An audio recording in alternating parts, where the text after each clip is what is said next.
Who really killed Jesus of Nazareth? For centuries, the answer has been repeated so often that many never stop to question it.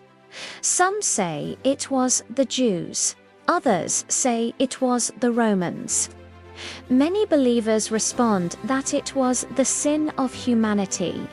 But if we set theology aside for a moment and examine the historical reality of first-century Judea, the question becomes far more complex and far more uncomfortable. If you think you already know the answer, stay with me, because what we are about to uncover may challenge everything you assumed. Jerusalem, around the year 30 CE, was not an independent city. It was a province under the control of the Roman Empire. Rome did not tolerate rebellion.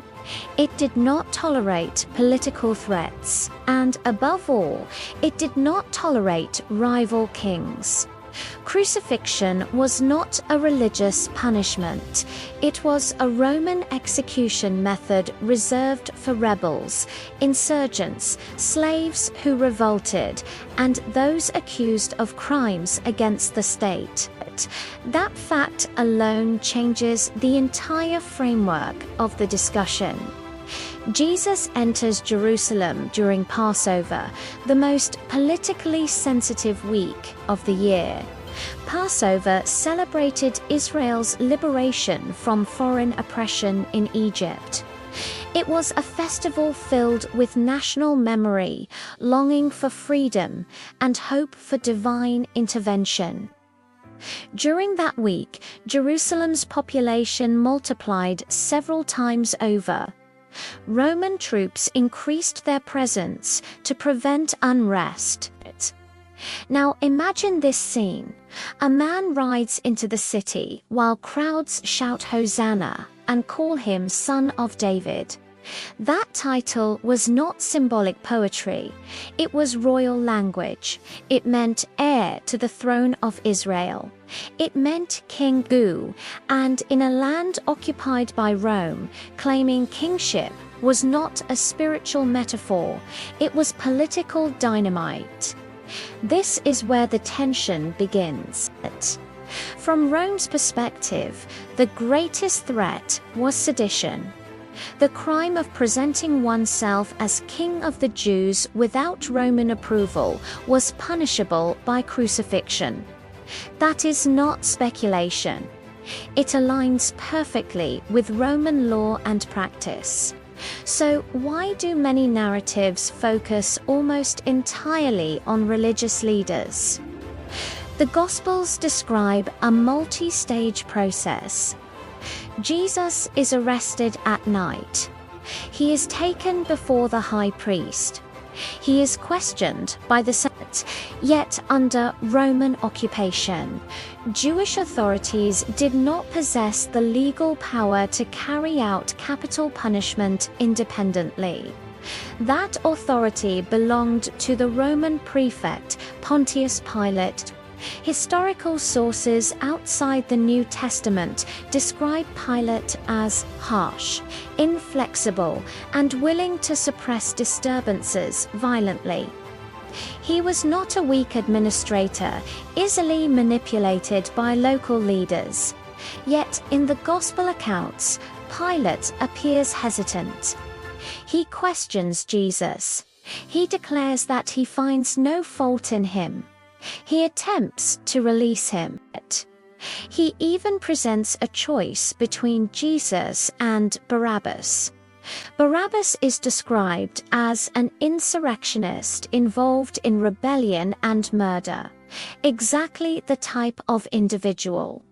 Rome would normally crucify without hesitation, and yet the crowd demands the release of the rebel and the execution of Jesus. This dramatic scene raises historical questions. Was there really a Passover custom of releasing a prisoner? There is no external Roman record confirming such a practice. It may have been a narrative device emphasizing moral contrast, or it may reflect a local tradition we simply lack documentation for. What we do know is undeniable: the final execution was Roman. Roman soldiers carried it out. The charge posted above the cross read, "Jesus of Nazareth, King of the Jews." It was written in Latin, Greek, and Hebrew, the languages of authority, culture, and religion. The stated reason for execution was political kingship. Legally speaking, without Roman authorization, there would have been no crucifixion. However, dismissing the role of local religious leadership would oversimplify matters. Jesus openly criticized temple authorities. He disrupted commerce in the temple courtyard. He challenged interpretations of the law. He attracted large crowds. In a volatile political environment, charismatic movements could easily trigger Roman crackdowns. From the perspective of the high priestly elite, the risk was enormous. If Rome perceived Jesus as the spark of a nationalist uprising, the consequences could be catastrophic. History would later prove that Rome was capable of destroying Jerusalem entirely. One statement attributed to the high priest Caiaphas captures this tension.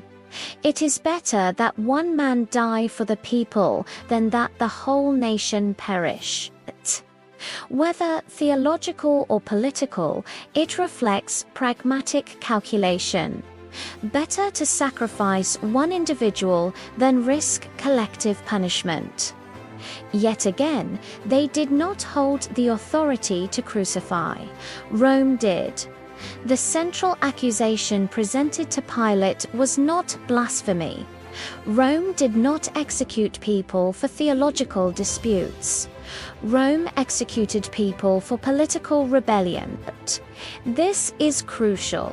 When Pilate asks Jesus, "Are you the King of the Jews?" the response is ambiguous. "You say so." It is neither a full denial nor an overt political manifesto. But ambiguity can be dangerous when dealing with imperial power. In Roman governance, perception often mattered more than precise intent. A leader attracting followers, entering the city in symbolic royal fashion, and speaking about the kingdom of God during Passover could easily be interpreted as destabilizing. The kingdom of God, in first-century Jewish expectation, often carried political overtones. Many hoped for liberation from Roman rule. Even if Jesus redefined that kingdom spiritually, Roman authorities may not have been interested in theological nuance.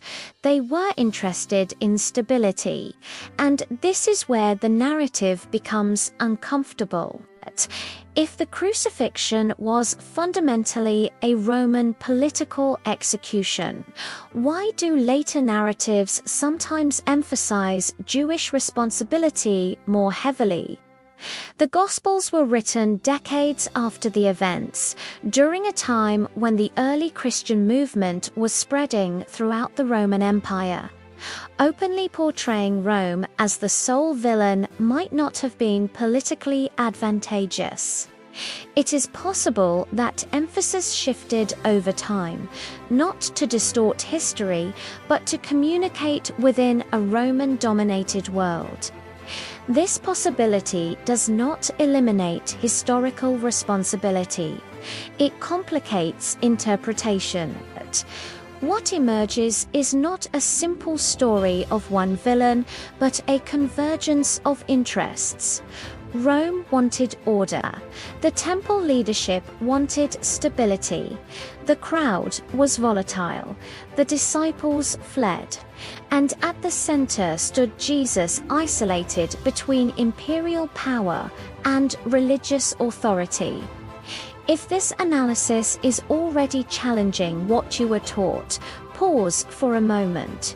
Ask yourself, were we ever given the full political context? And if this perspective is opening new questions for you, make sure to like this video, because the next part will go even deeper into the structural forces that made this execution almost inevitable. We have not yet examined the psychology of the crowd, the dynamics of public pressure, or the deeper question of systemic responsibility, and that is where the story becomes even more revealing. Public pressure in ancient Jerusalem cannot be compared to modern democratic protest. Rome did not hold referendums. Governors did not depend on public approval ratings. Unrest during Passover was a serious concern. Jerusalem during Passover was a powder keg. Pilgrims filled the streets. National memory of liberation filled the air. Roman soldiers stood watch from the Antonia fortress overlooking the temple complex. One spark could ignite rebellion. In that climate, the scene before the Praetorium becomes intensely political. The crowd's cry, "Crucify him," has echoed across centuries. But historically, the final decision rested with the Roman prefect. Pilate had authority. He could release, he could crucify. The question is not whether the crowd influenced him. The question is whether executing Jesus was the safest political calculation. From a Roman administrative standpoint, removing a potential source of unrest was often simpler than monitoring it. A swift execution could prevent a larger insurrection. The cross functioned as deterrence, and deterrence was Rome's language of power. Crucifixion was designed not only to kill, but to humiliate publicly. It was a spectacle of dominance. By placing the inscription "King of the Jews" above Jesus' head, Rome was sending a message. Any claim to kingship ends here. This was imperial theatre. But beyond the Roman decision, we must consider structural dynamics. When political authority and religious leadership align around preserving order, dissenting voices become vulnerable. Systems prioritize stability over nuance. Jesus did not fit comfortably within any established structure.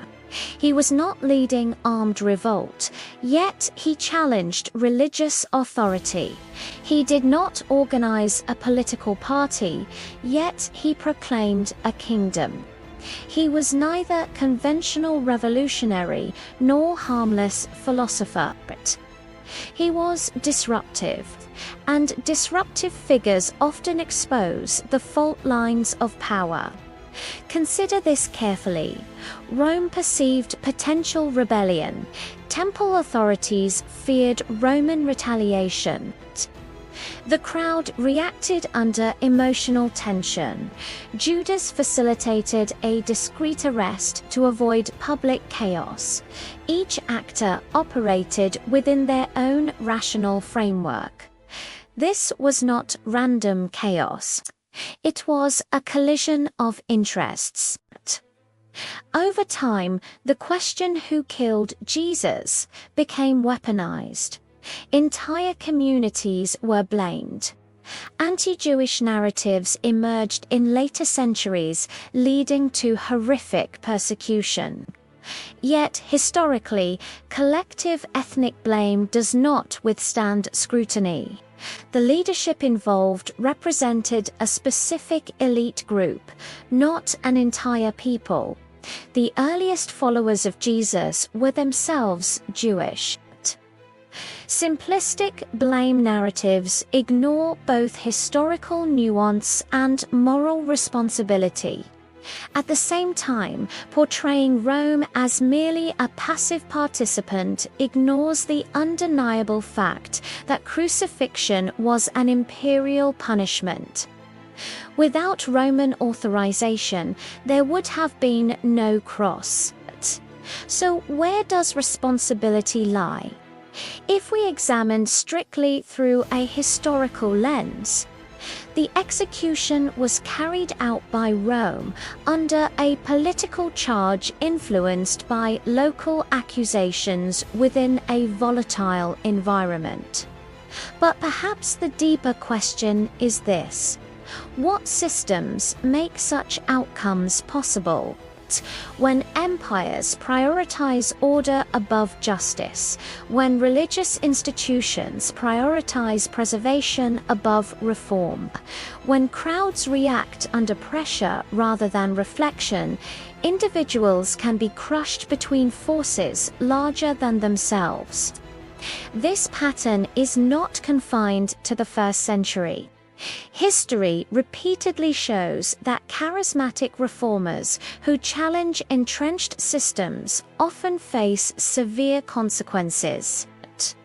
Not because a single villain pulls every string, but because multiple interests converge toward eliminating perceived instability. In that sense, responsibility becomes layered. There is direct responsibility, the authority that signs the execution. There is contributory responsibility, those who frame accusations. There is psychological responsibility, collective pressure, and there is systemic responsibility, structures that reward suppression over dialogue. The crucifixion of Jesus stands at the intersection of all four. Now here is the uncomfortable part.